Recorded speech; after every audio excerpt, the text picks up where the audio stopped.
नाज़रीन, पंहिंजी तख़लीक़ी सलाहियतुनि वसीले रंगनि सां खेॾणु हिकु वॾो हुनर आहे। अहिड़े हुनर ते उमरकोट जो नौजवान चित्रकार गौतम राय खत्री वॾी महारत रखे थो। गौतम पंहिंजे हथ जी आङुरियुनि ऐं ज़हनी सोच जे मेलाप सां जेका पेंटिंग तख़लीक़ करे थो, इहा ॾिसंदड़ खे दाद ॾियण ते मजबूर करे छॾे थी। गौतम तरफ़ां सिंध, पाकिस्तान ऐं दुनिया जे मशहूर मारूफ़ सियासतदान ऐं समाजी शख़्सियतुनि जूं खूबसूरत पोर्ट्रेट ठाहिया विया आहिनि। गौतम राय जो तालुक़ ज़िले उमरकोट जे इलाइक़े ढोरो नारो सां आहे। गौतम राय उमरकोट जो सीनियर फोटोग्राफर ऐं आर्टिस्ट आहे।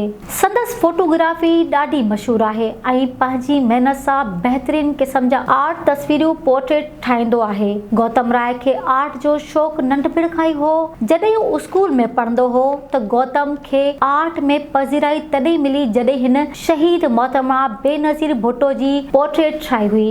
हिन आर्ट जो ठहियल तस्वीरूं पोर्ट्रेट आर्ट खे सोशल मीडिया ते माण्हुनि वधीक दिलचस्पी सां ॾिसण लॻा। गौतम राय हिन वक़्त ताईं केतिरनि ई सियासी समाजी शख़्सियतुनि जूं तस्वीरूं पोर्ट्रेट ठाहे चुको आहे, जंहिंमें बानी पाकिस्तान, कायद-ए-आज़म मोहम्मद अली जिन्ना, क़ौमी शाइर अल्लामा इक़बाल, शहीद सूर्य बादशाह, पीर पगारो, शाह मर्दान शाह, इमरान ख़ान, फिल्मी अदाकार अमिताभ बच्चन ऐं ॿियनि केतिरनि ई सियासी, समाजी ऐं मक़ामी शख़्सियतुनि जा पोर्ट्रेट ठाहे चुको आहे, पर हुकूमत तरफ़ां हिन आर्टिस्ट खे पज़ीराई नाहे मिली सघी।